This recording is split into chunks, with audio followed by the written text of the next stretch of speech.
Brought to you by Agilus Diagnostics. Health test की बात आती है तो मैं भरोसा करता हूँ India largest diagnostics company Agilus diagnostics. खुद को टेस्ट करते रहो।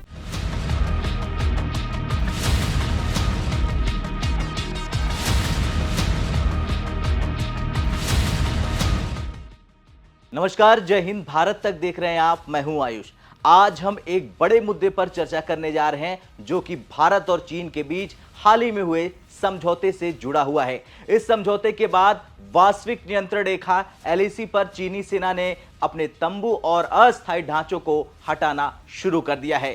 दोनों देशों के बीच यह सहमति बनी कि दोनों तरफ की सेनाएं कुछ कदम पीछे हटेंगी, जिससे 4 साल से चल रहे इस सैन्य गतिरोध का समाधान हो सके।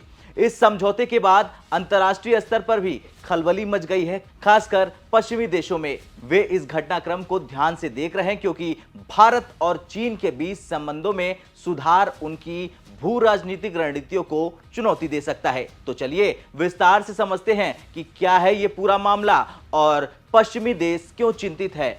सबसे पहले बात करते हैं उस तनाव की जिसने 2020 के बाद से भारत और चीन के बीच संबंधों को जकड़ कर रखा था। मई 2020 में गलवान घाटी में हिंसक टकराव के बाद दोनों देशों के बीच संबंध और भी ज्यादा बिगड़ गए थे।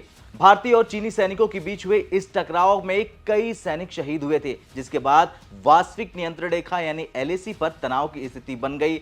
हालांकि दोनों देशों ने कई दौर की वार्ताएं भी की, लेकिन जमीनी स्थिति में कोई बदलाव नहीं आया। लेकिन हाल ही में अक्टूबर 2024 में भारत और चीन के बीच एक बड़ा समझौता होता है, जिसके तहत दोनों देशों की सेनाएं एलएसी से पीछे हटने के लिए तैयार हो गई हैं।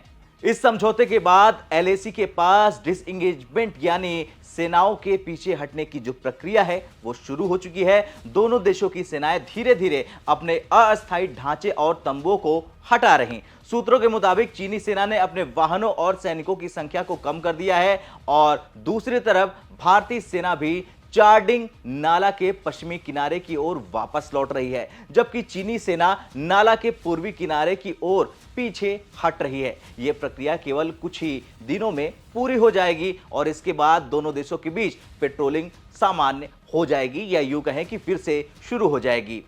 ये एक बड़ा बदलाव है क्योंकि 4 साल से अधिक समय से दोनों देशों की सेनाएं आमने सामने हैं और तनाव का माहौल अभी भी बना हुआ था। अब बात करते हैं उस बिंदु की जिसने पश्चिमी देशों को परेशान कर दिया। भारत और चीन के बीच इस स्तर पर समझौते को वैश्विक स्तर पर एक बड़ी कूटनीतिक सफलता के रूप में देखा जा रहा, लेकिन यह पश्चिमी देशों के लिए चिंता का विषय बन गया है, खासकर अमेरिका और उसके सहयोगी देशों के लिए। पश्चिमी देश चीन के बढ़ते प्रभाव को रोकने के लिए एशिया में एक मजबूत साझेदार की तलाश में थे और भारत को इस भूमिका में देखा जा रहा था। लेकिन भारत और चीन के बीच संबंधों में सुधार उनकी रणनीतियों के लिए एक बड़ी चुनौती अब हो सकता है।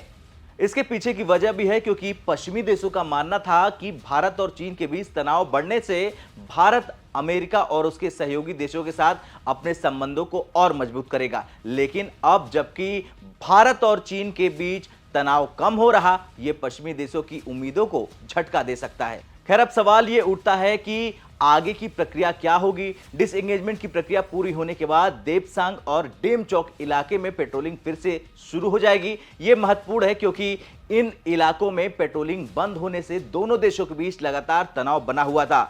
अब जबकि दोनों पक्ष इस समझौते के तहत पीछे हट रहे हैं, पेट्रोलिंग फिर से शुरू होने से सीमा पर सामान्य स्थिति होने की पूरी उम्मीद है। आपका क्या कुछ कहना है? जिस तरीके से अब पश्चिमी देशों के लिए बड़ा झटका है और चीन भारत एक साथ मिल गए, उसे लेकर कमेंट कर जरूर बताएं। जय हिंद।